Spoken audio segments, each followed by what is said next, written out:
depois de mais uma vez explicar o significado do Evangelho, deixou a cidade de Jerusalém e voltou para Galiléia. E na Galiléia atravessou o mar da Galiléia, que é também conhecido como o mar de Tiberíades. Ora, seguia-o numerosa multidão que só crescia, porque tinham visto os sinais que Jesus fazia na cura dos enfermos, e como havia muita gente doente, muita gente o procurava. Então, subiu Jesus ao monte e assentou-se ali com os seus discípulos. Ora, Páscoa, festa dos judeus, que comemorava a saída do cativeiro no Egito, essa festa, principal de todas elas, estava próxima. Então Jesus, erguendo os olhos e vendo que grande multidão vinha ter com ele, disse a Filipe: onde compraremos pães, Filipe, para lhes dar a comer? Onde? Mas dizia isto para experimentar a Filipe, porque ele bem sabia o que estava para fazer. Respondeu-lhe Filipe: não bastariam 200 denários de pão, que era um dinheiro imenso, para receber cada um ainda o seu pedaço? Não seria dinheiro suficiente. Um dos seus discípulos, chamado André, irmão de Simão Pedro, informou a Jesus: está aqui um rapaz que tem 5 pães e 2 peixinhos. Mas isto, na verdade, o que é para tanta gente? Jesus o ouviu e disse: fazei o povo assentar-se, pois havia muita relva naquele lugar. E assentaram-se os homens em número de quase 5.000, e como diz uma outra narrativa semelhante, em grupos de 100 em 100, de 50 em 50. Então Jesus tomou os pães e, tendo dado graças, distribuiu-os entre eles, e também igualmente os peixes, quanto quiseram, quanto queriam.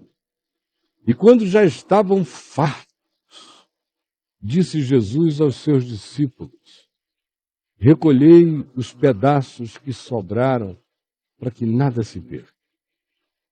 Assim, pois, eles o fizeram e encheram 12 cestos cheios de pedaços dos 5 pães de cevada que sobraram aos que haviam comido em grande multidão. Vendo, pois, os homens o sinal que Jesus fizera, disseram: este é verdadeiramente o profeta que devia vir ao mundo. Este é.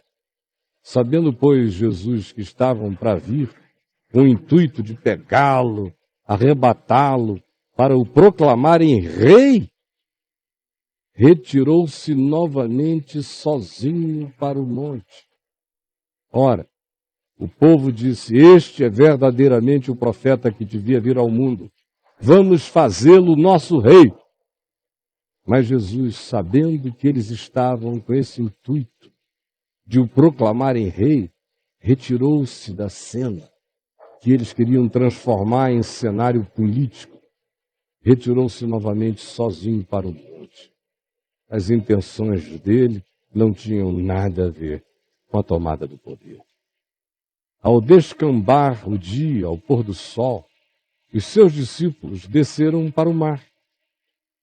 E tomando um barco, passaram para o outro lado, rumo a Cafarnaum, uma espécie de diagonal longa.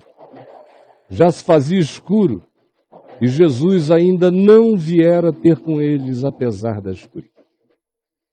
E o mar começava a empolar-se, agitado por vento rijo que soprava do Quênia, da depressão sírio-africana.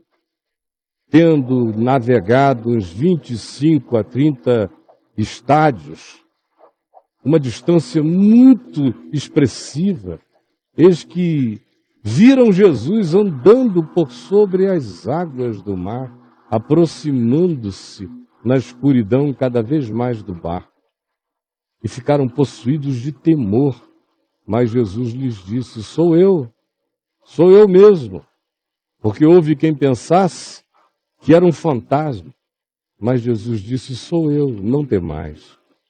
Então eles, de bom grado, o receberam e logo o barco chegou ao seu destino. No dia seguinte, a multidão que ficara do outro lado do mar notou que ali não havia senão um pequeno barco e que Jesus não embarcara nele com os seus discípulos, tendo estes partido sós. Entretanto, outros barquinhos chegaram de Tiberíades, perto do lugar onde comeram o pão, tendo o Senhor dado graças. Quando, pois, Jesus viu a multidão, ou quando a multidão viu que Jesus não estava ali com os seus discípulos, tomaram os barcos e partiram para Cafarnaum à sua procura. E, tendo-o encontrado no outro lado do mar, lhe perguntaram: mestre, quando chegastes aqui? Mestre, quando chegastes aqui, tu és a nossa Bolsa Família. Contigo por perto a gente não tem que pensar em nada, está tudo resolvido. Mas por que tu saíste à francesa? Quando é que chegaste aqui? Respondeu-lhes Jesus: em verdade vos digo, vós me procurais, não porque vistes sinais espirituais, mas porque comestes dos pães e vos fartastes. Vós me procurais por causa dessa pretensa e suposta prosperidade, por causa dessa fartura, por causa desse tipo de bênção, e não por causa da minha palavra. Trabalhai, não pela comida que perece, trabalhai mesmo pela comida que subsiste para a vida eterna, a qual o Filho do Homem vos dará, porque Deus, o Pai, o confirmou com seu imprimato, com seu selo. Dirigiram-se, pois, a ele, Jesus, perguntando: que faremos para realizar as obras de Deus? Respondeu-lhes Jesus: a obra de Deus não é um monte de tarefas. A obra de Deus é esta. Vocês querem realizá-la? A obra de Deus é esta: que creiais no Evangelho, que creiais naquele que foi enviado por Deus e que encarnou a palavra da vida, o caminho, verdade e vida diante de vocês. Esse é o trabalho de Deus a ser feito, a ser crido, a ser praticado, a ser buscado. Então lhe disseram eles: que sinal fazes para que o vejamos e o creiamos?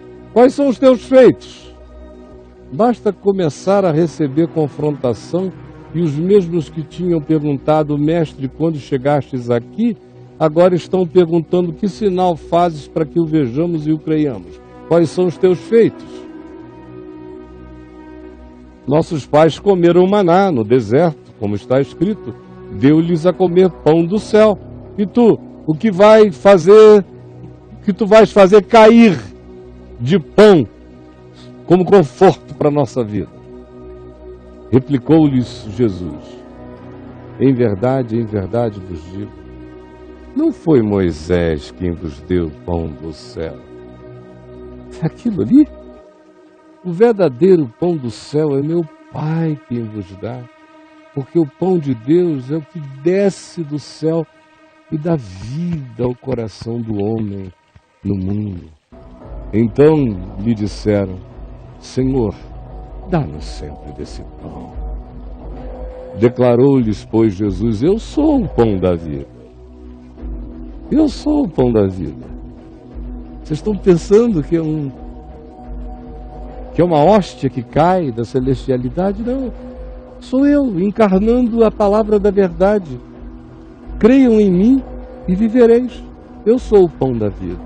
O que vem a mim, mesmo o que come de mim, jamais terá fome. E o que crê mesmo em mim, jamais terá sede. Não buscará outro recurso além de mim. Porém, eu já vos disse que embora me tenhais visto, não me credes. Embora me tenhais ouvido, não me acolheis. Todo aquele que o Pai me dá, esse virá a mim. E o que vem a mim, de modo nenhum eu o lançarei fora. Porque eu desci do céu, não para fazer a minha própria vontade, e sim a vontade daquele que me enviou. E a vontade de quem me enviou é esta, que nenhum eu perca. Essa é a grande vontade de Deus, que nenhum eu perca de todos os que Ele me deu. Pelo contrário, que eu ressuscite a cada ser humano que Ele me deu no último dia, que sejam todos feitos filhos da ressurreição. De fato, a vontade de meu Pai é que todo homem que vir o Filho e nele crer tenha vida eterna, e eu o ressuscitarei no último dia. Murmuravam, pois, de Jesus os judeus que estavam ali ouvindo essa fala, esse ensino, essas afirmações, especialmente porque Jesus dissera: eu sou o pão que desceu do céu. Para eles, essa era uma imperdoável heresia. E diziam: não é este Jesus, o filho de José? Acaso não lhe conhecemos o pai e a mãe? Como, pois, agora diz: desci do céu? Ai. Respondeu-lhes Jesus: não murmureis entre vós, falando loucuras. Ninguém pode vir a mim se o Pai que me enviou não o trouxer. Ninguém. Eu não estou esperando que vocês me compreendam, não. Vocês não decidem, não têm esse poder. Se o Pai não provocar esse amolecimento, ninguém compreende, vocês são duros. Portanto, não fiquem blasfemando contra a verdade, aprofundando o juízo de vocês. Saibam logo disto: ninguém pode vir a mim se o Pai que me enviou não o trouxer. E esse que o Pai trouxer, eu o ressuscitarei no último dia. Está escrito nos profetas, e serão todos ensinados por Deus. Portanto, todo aquele que da parte do Pai tem ouvido e aprendido, esse que tem o coração aberto para o Pai, mesmo que não lhe conheça o nome, esse naturalmente vem a mim. Não que alguém tenha visto o Pai. O único que conhece e vê o Pai é aquele que vem de Deus. Esse o tem visto.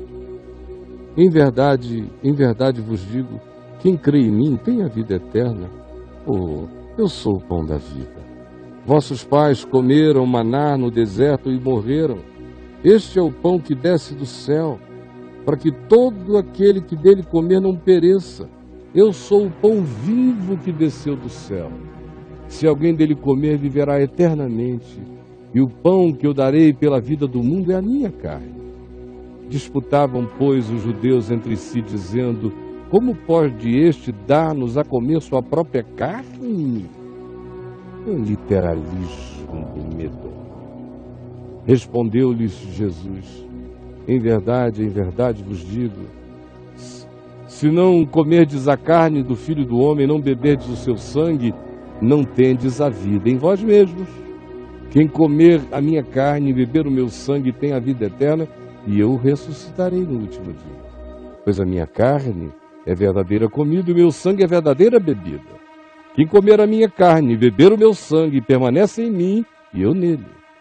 Assim como o Pai, que vive e me enviou, e igualmente eu vivo pelo Pai, também quem de mim se alimenta por mim viverá. Este é o pão que desceu do céu.